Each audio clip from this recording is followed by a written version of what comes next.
Alex, what if I told you that there was a video that could save you hours, especially if you're a salesperson? Would you want to know what that video is? Absolutely. I would want to know what that video is. Yeah. Well, if you stick around for the rest of this episode, I promise we'll get into all the details on how you can make that video that will literally change your business. Let's do it.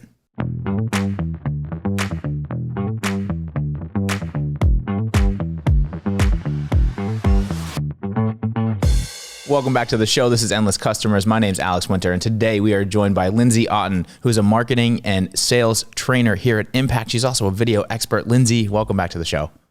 Thanks, Alex. It's great to be here. It's great to see you. It's great to have you. How's everything going? You doing all right? Can't complain. Can't complain. Nice, nice. Well, I want to dive right in.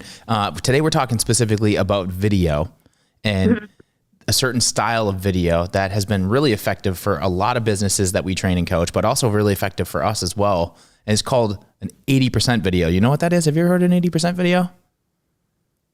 Wait, what? 80%. It says right here, 80% video. I'm just kidding. Alex, of course I know what that is. I've been doing this for a while now.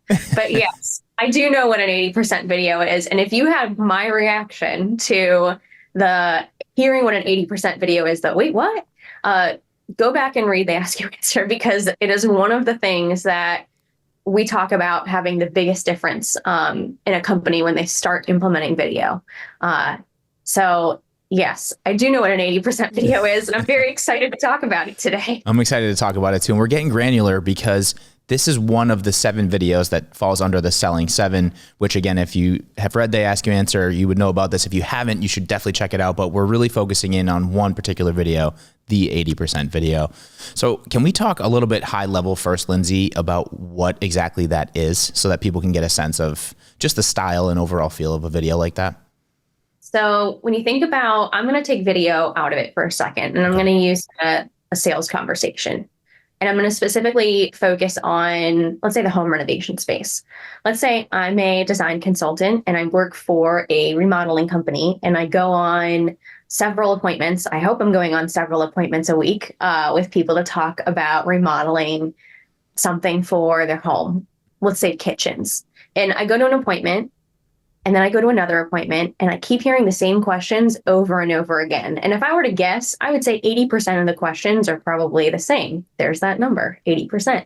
So imagine taking all those questions that you get that are the same and answering them in one video that you could, let's say this use case, send it ahead of an appointment so that the time that you spend in that appointment potentially could get cut in half, because all of those general questions that you get asked every single time are answered in a video.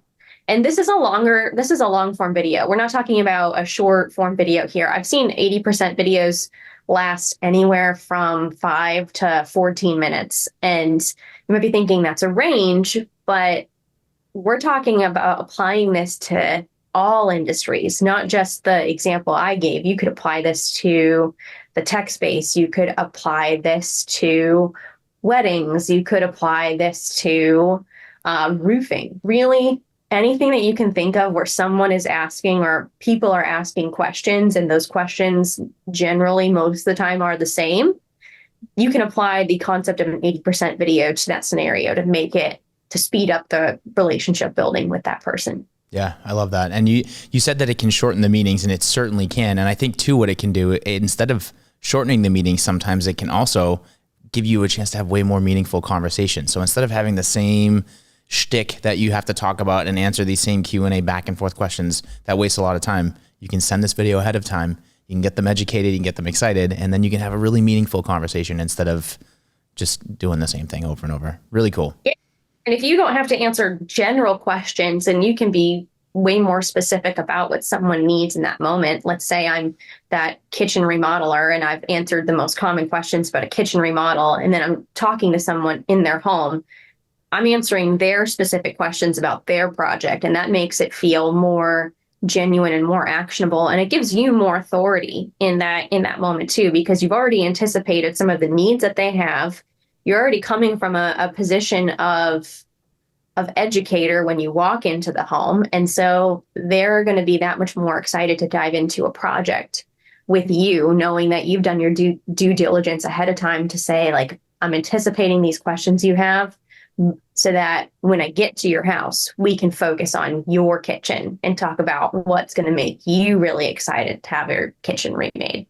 I love that. No, I absolutely love that. And it also, from a perception standpoint for the end user, so the purchaser, your potential client, it just feels way more buttoned up and well thought out from a process standpoint. It builds trust faster. It just feels more concierge. So from like, if I'm buying a product or a service, I feel like I would be much more interested and trusting of buying and working with said company versus having to go through the motions like you normally would. So the next question I have here, it sounds like this is really part of the sales process, or like you would use this in the sales process. Can you talk about how sales teams can and should use this in their process?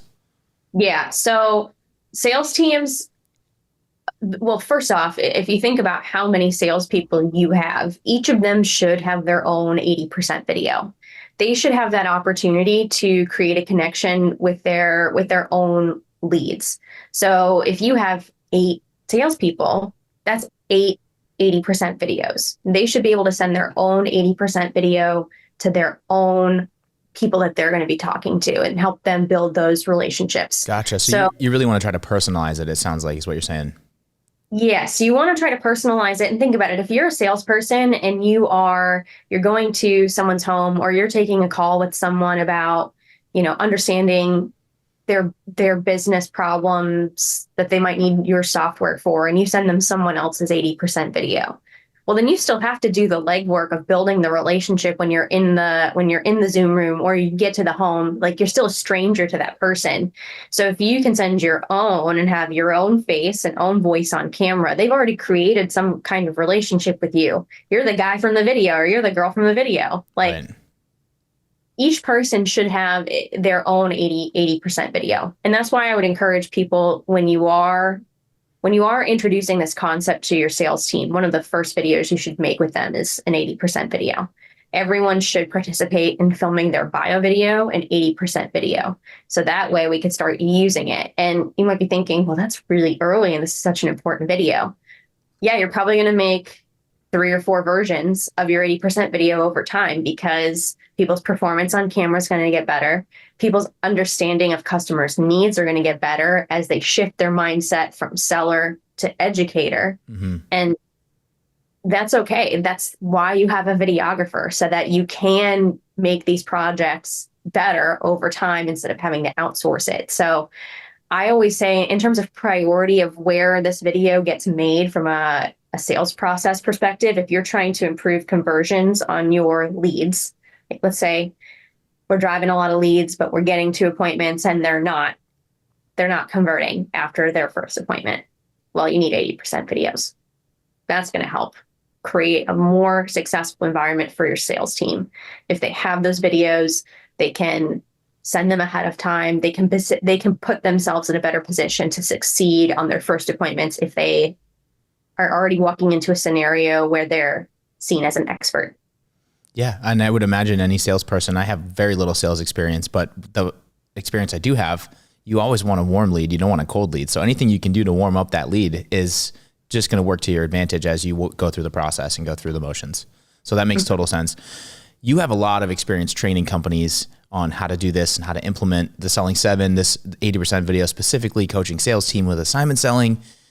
Do you have a story you could share with us, or like an example where people have adopted this and it's worked really well and their sales numbers have increased a certain amount, or something to that effect that you could share with us? Yeah, you guys know this team really well, the Roof Crafters team down in my neck of the woods. So Savannah, Tampa, and Orlando, Jacksonville. One of the first things we did with getting their team to understand how to use video is we hired the videographer. One of the first projects was every salesperson has a bio and 80% video. And when we started, we had one version of an 80% video, but I remember months down the road, the team being like, we need to make new 80% videos, because our videos are just better overall now. And we have a better understanding of how we would answer these questions now that we've had practice doing it. We've had more practice in front of the video, but there were several times where we would get on calls and the guys would say, this video has made a difference because I'm not a stranger, or I sent this video and, for example, Savannah, Georgia. Alex, you're very familiar with Savannah. Yeah. There are a lot of people who have vacation homes in Savannah, so it's their second home. And so most of the time, or some of the time, they're not there. And so getting a video from your estimator ahead of the appointment, then going to the appointment, doing their inspection, making their recommendation via video, they were winning more often with those people who weren't physically there because of video, being able to make those connections with video.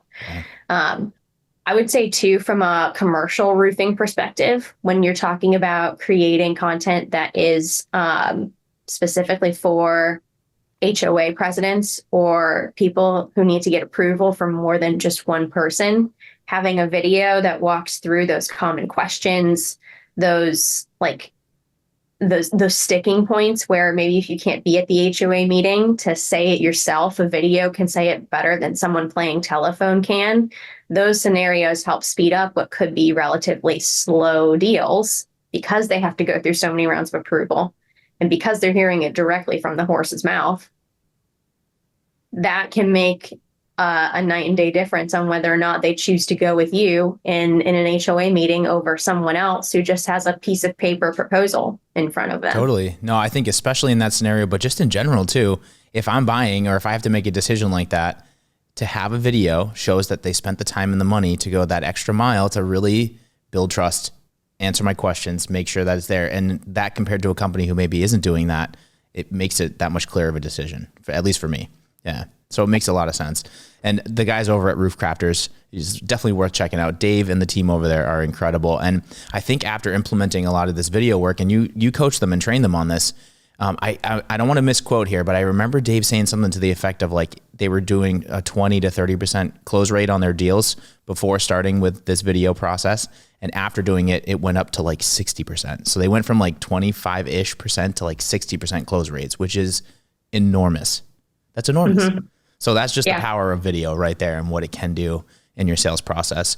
So stepping outside of the sales process, what would you recommend for companies that want to make an 80% video, but maybe they want to make it a little bit more top of the funnel, talking about like social media or putting it on YouTube or doing something that's a little bit more about awareness and less about like direct sales or direct selling? Yeah, you hit two really important points there, Alex. And the first being that if you're making something if you're making something that's supposed to drive awareness, mm-hmm.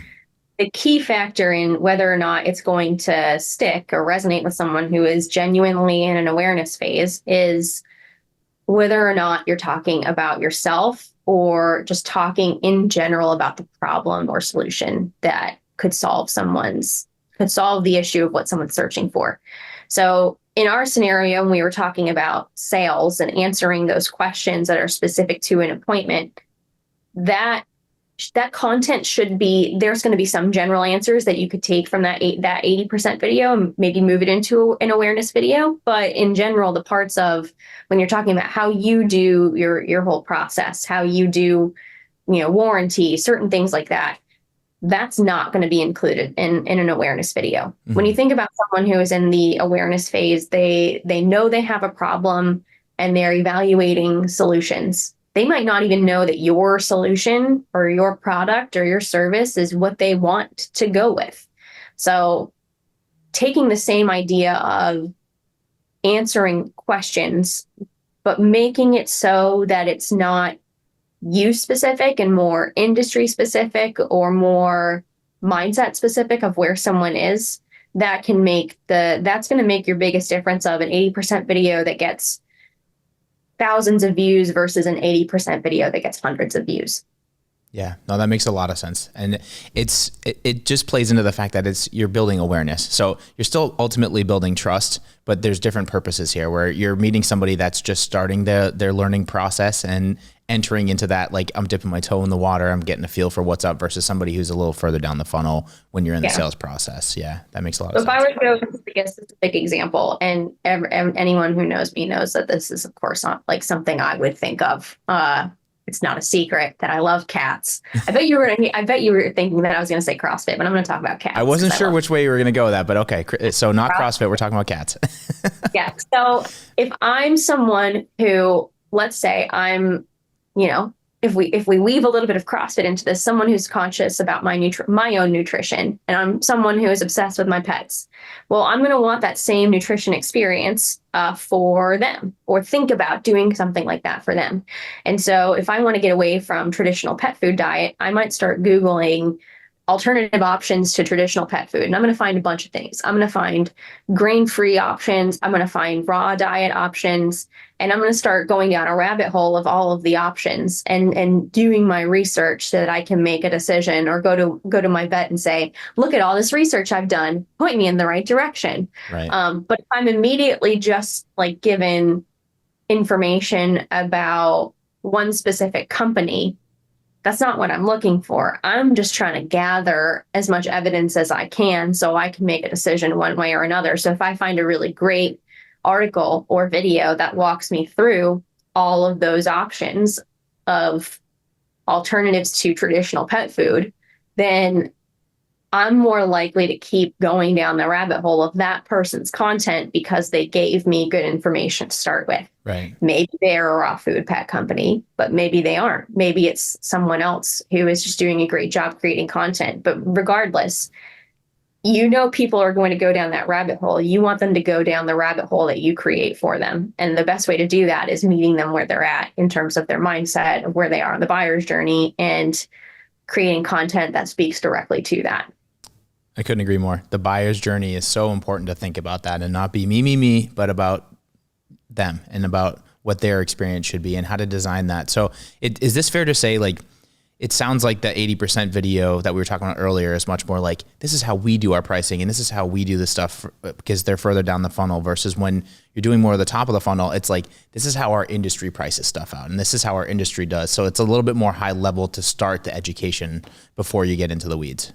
Mm-hmm. Yeah, exactly. So would you recommend having like two versions of an 80% video? One that's like very granular sales process that's the sales team uses that's further down the funnel, versus a second one that's a little bit more high level industry top of funnel? Yeah, I think you could. I think and this is me getting real nerdy over 80% videos, you could make an 80% video about almost anything. If you think about all of the videos or types of videos that we create, they are focused on answering specific questions at a specific time. Right. And so by definition, that's an 80% video. Almost all of the types of videos that we create, you could find the root of like the essence of what an 80% video is in that video. Yeah. Not to be all meta here. And no, let's get nerdy. I love it. I love really trying to break these things down and talk about them seriously. So this also, since we're getting nerdy, we had Marcus here recently, who is a great mind, has invented a lot of these systems and put them into place through his book, They Ask You Answer. But we started talking about recruiting, and I found it fascinating that you can basically use the principles of They Ask You Answer, not just with potential clients and how you market your business, but also internally with how you recruit people. So I'm guessing you could probably do an 80% video for recruiting and for hiring people. Is that right? 100%. Yeah. It's so funny because when we do this, or when I have people do this, when they're hiring a videographer or a content manager, and they put an 80% video in the job description talking about the most common questions they get asked about working for their company, the people who actually apply, the ones who watch, there are going to be some who don't watch the video, and that's very obvious when you see their application. But the ones who do watch the video and the ones who get really excited, that's when you know that you've got a great pool of applicants. And it's really telling when, on our side of things, when I send 80% videos to, because part of my role, I help our customers find great talent to fill the videographer or content manager seats. It is very telling when I create an 80% video explaining my role in the whole process and, how this person would interact with me if they were in this role. And several people, like, you can weed out people who you thought could be a great fit and who don't want coaching, who we would have spent hours on anyway, only to find out later on down the interview process, when I then interview them, that they're not interested. Mm-hmm. We just saved a bunch of time by creating an 80% video that explains like what the coaching is, why we're doing it, who's a good fit for this, who's not a good fit for this role. Yeah. based on that. uh, it saves it takes me not a lot of time to make that video, but it saves us a whole lot of time in the recruiting process when we're looking for talent for these roles. Yeah, I love that. Time is money, and it's also a respect thing. And I know sometimes it may seem difficult or scary or hard or insert whatever negative word there, right? But ultimately, you're wasting your time and the other person's time. So if you can get ahead of that and go like, hey, even though this is tough and we want it to be a good fit, it's not clearly. So let's stop here and reset. And I think there's a lot of value to that, because when you're hiring and recruiting, that time that affects your bottom line, and all that time that you spend to then not make a hire or to hire the wrong person and then have to let them go later and start all over again. Like that can kill companies. It really can. Yeah. I'll give you an example of when this worked really well. I was working with a company in New Zealand who was trying to break into the market in the US, and they're hiring a US based videographer. And we made several videos in that process because we got a lot of applicants. And we made several videos in that process, and we actually ended up finding someone who already knew what the Ask You Answer was really excited about coaching and training, and Nice. really was able to hit the ground running because we did so much work in the hiring process to vet out people who weren't going to lean in and be excited about this. I think we had around 25 candidates moving into the interview round. And after me creating an 80% video, we narrowed it down to like 5 or 6 Dang. of people. Dang, that's cool. Wow. How much time did that save though? Like instead of talking to 25 people, only talking to 6. Yeah, that's a big deal. Big deal. I also want to talk about quality, right? So I think people may be thinking as they're listening and watching this, like, I don't have a video person. I don't have a video crew. I don't have a $10,000 camera and insert all this cool technology. What do you say to people like that? Because I feel like nowadays the power of what's in your pocket with your cell phone, like this doesn't have to necessarily be some huge, highly produced video. It can just be very, very direct, very honest. Am I right in saying that? Yeah, the videos that I was just talking about that I've made, the 80% videos are all in this setting. My webcam, my camera microphone, and a vidyard. Just opening it up, laying it out there, this background, right, which we'll get some pictures up eventually, but it's fine for now. Like that's all that all goes into the 80% video. It's not much more than what I'm standing in front of you recording on right now. Right. And it's better than not doing it, right? So like, yeah, okay, it'd be nice if you had some pictures on the wall, sure. But like, this is much better than just sending an email per se, or just sending a voicemail or something like that. Yeah. Yeah. Yeah. What it really comes down to is how do you communicate it? So if you're just using your webcam and you're using your mic and you're using your camera microphone, that's good enough. The way that you communicate it is what's going to quote unquote sell it at the end of the day, right? Because if I send a video like that and it's, hey, my name is Lindsey, I'm this like trainer person that you could potentially work with, versus, hey, this is Lindsey with Impact, and the purpose of this video is to introduce you to who I am and why the company that you're interviewing with is working with Impact to help implement this video marketing strategy. There's a night and day difference in how that's presented. Yes. Doesn't matter what the camera quality is necessarily. It's all in how you present it to the audience. Yeah.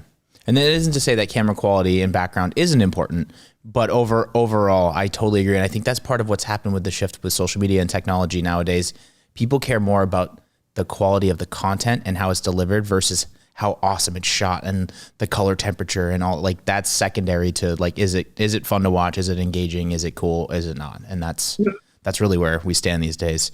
So care about genuine people and relationships, not to mention Love is Blind on Netflix. You guys are getting a real like insight into my psyche when I'm not at Impact. But the difference of the couples from season 1 versus what we're seeing on season 6, I'm not going to offer any spoilers here. Like night and day. Like season 1, genuine people looking to find love. Season 6, some discrepancies in motives that you don't trust people. Gotcha. You're going on reality TV show. It's like, have your moment where you're creating a relationship and being genuine, and the quality, like, yes, your camera does need to be in focus. You need to be able to see them, does need to have decent amount of lighting, and need to be able to hear what you're saying. Right. We're not saying it doesn't matter, but Correct. But at the end of the day, you don't need to get up in front of a DSLR and spend all this be all money. Yeah. and I spend all this money. You can do it with your webcam. Yeah. Yeah. So no excuses, folks. No excuses out there. Last question I have for you, priority wise, where does this fall on, like, when you train companies? Is this something you're like right out of the gate, start doing this immediately? Or like, how does this fall into the mix of like people prioritizing this as a company? Yeah. If you are, I generally, in general, I do recommend it very early on, but specifically if one of your goals is to have better conversations with your prospects to convert people to a second meeting or a third meeting, then we need an 80% video. That's going to be early on. When you hire a videographer and you have a sales team that has never been in front of the camera before, and it's going to be their first time like creating a relationship with their videographer, early on, that should be one of the first videos they make with the videographer to establish that relationship. So in general, I recommend it pretty early in the process. And the reason being is because it can have a pretty strong impact right away. Yeah, I totally agree. What other tips and tricks could you give us? Like, should it be Q&A style when you're filming it? Should you memorize stuff? Like, what does that look like as far as doing it? Because part of it too, it takes practice, like anything. If you've never been on camera, your first couple times on camera aren't going to be so great. My first couple times on camera, we buried that footage. Nobody wants to see that. That got burnt. But now I'm hosting a podcast, so like there is an evolution and a progression as you practice and do these things. So yeah, what would you recommend there as far as like, should people memorize things? What's the best way to bring the best version of themselves on camera? Yeah. So I tell people not to memorize things. The only thing I would say to memorize is I always tell people when you're making a one-to-one video, or if you're just opening up your webcam or your phone and you're shooting something on Vidyard, you need to have a clear purpose and promise for a video to start it with, to give it context. So if you're thinking of, well, how do I start an 80% video? It could sound something like, the purpose of this video is to introduce you to all the most common questions that we get asked in our first appointment. And by the end of this video, you should have those questions answered so that when I arrive at your house, we can talk about your specific kitchen design or whatever. So always start with a purpose and a promise. So share the goal of the video and what the person at the end should share. Words. Always have a purpose of why you're sharing this video, and then promise what the takeaway is going to be at the end of the video. So if you're thinking, how do I start? That's the formula for starting, is that purpose statement and that promise statement. As far as answering the questions within an 80% video go, I definitely recommend writing the questions down so that you don't forget anything. You have a lot on your mind when you go and hit record for the first time. There's a lot that, I don't want to say a lot that could go wrong, but there's a lot that could give you anxiety or could trip you up. Yeah, so there's a lot of variables. I totally agree. And to have all your questions written down. And I've even told people, like, if you have a notebook and you have to look down at your notebook at all, one of the things that I'll do after the purpose and promise statement is I'll say something like, hey, if you notice me looking down, I just have my notebook here with all the questions listed so that I don't miss any of the questions. And so that's something I do. And I think it makes it feel more human in that video. No one's ever said, hey, stop looking at your notebook or looking at your other screen. But also, if you address it, then people know what you're looking at, versus if you don't, then they're like, why do they keep looking off camera? Why are they nervous? So like, if you answer those questions, it becomes a very genuine, like, hey, my notes are down here, so I'm just, addressing the elephant in the room, getting ahead of it. Exactly. Yeah. Exactly. So having your questions written down, if you have to refer to your notes, that's totally okay. And then as you're delivering the answer to the question, deliver it in a conversational way. One of the ways that it helps to do that is if you read the question out loud and then you just start answering it, that can help it feel like you might feel like you're talking to yourself, but it feels more like a genuine conversation than it does just you looking down and then reciting a canned answer verbatim. Right. Have a genuine conversation on camera answering that question. Right. And then your people often forget about your call to action. Your call to action is a really important piece of the video. So by the time they get to the end of the video, they'll have all the information. You'll have hopefully fulfilled your purpose and promise statement. And that call to action is the next logical step you want them to take after watching the video. So after an 80% video in a sales like if you're preparing someone for a sales conversation, that call to action could sound something like, now that you have all these most common questions answered, it could be helpful to write down any specific questions you have about your own project, and we can address them when I arrive at your house tomorrow or whenever. Yeah, I love that. No, I think that's really cool. Also, my background, I used to be a video professional as well. I'm more on camera these days, but I also think doing rehearsals is important, and you don't want it to come off too practiced or too rehearsed, but usually the first time you do a video, after, at least for me, I'll speak for myself. I'll shoot a video, and then when I watch it back, I'm like, "Ooh, I could have done this better, and I could have said this differently, and this and that." So sometimes I actually will record a video. It doesn't have to. You can use your Zoom screen or Microsoft Teams or whatever is accessible to you. Your phone doesn't matter. But like, I'll record myself and then watch it back and take notes and almost like go through a rehearsal and go like, "Here's where I can improve," so that when I actually do it for real, I'm on point and I know what I want to say and I feel confident about what I'm saying, and I'm not trying to work through all those pieces on camera. Or practice in front of a mirror. That can be helpful too. Yeah, that's a good call. Awesome. Well, Lindsey, thank you so much for explaining what an 80% video is. I hope that people out there listening and watching are getting excited and want to implement this in their sales process or on their social media. Before we go, any final thoughts, any closing thoughts that people should be thinking about as they venture into this 80% world? I guess just think about how if you realize you're in a scenario where you're spending way too much time answering questions in an appointment, whether it's in a home or on a Zoom or whatever you might be selling or recruiting or any of those things, thinking about how can I solve this problem, and the solution could very well be a video. Don't be afraid to bring those ideas to your team. They'll be really excited about the idea of having the opportunity to create a video like this. So don't hesitate to bring these ideas to your team. They'll likely be more than happy to help you out. Great advice. Really great advice. And if people do have follow-up questions or want to pick your brain a little bit more about this stuff, how can they get in touch with you to follow up? They're more than happy or more than welcome to reach out to me on Impact Plus or my email, lauten at impactplus.com, or shoot me a message on LinkedIn. I try to get back to people as fast as I can. But yeah, any way you want to contact me, I'm happy to help talk about 80% videos with you. Lindsey, great to see you. Thanks for being on the show. You are welcome anytime. Thanks for having me, guys. It was a pleasure. You got it. And for everyone out there watching and listening, this is Endless Customers. I'm Alex Winter. We'll see you on the next episode.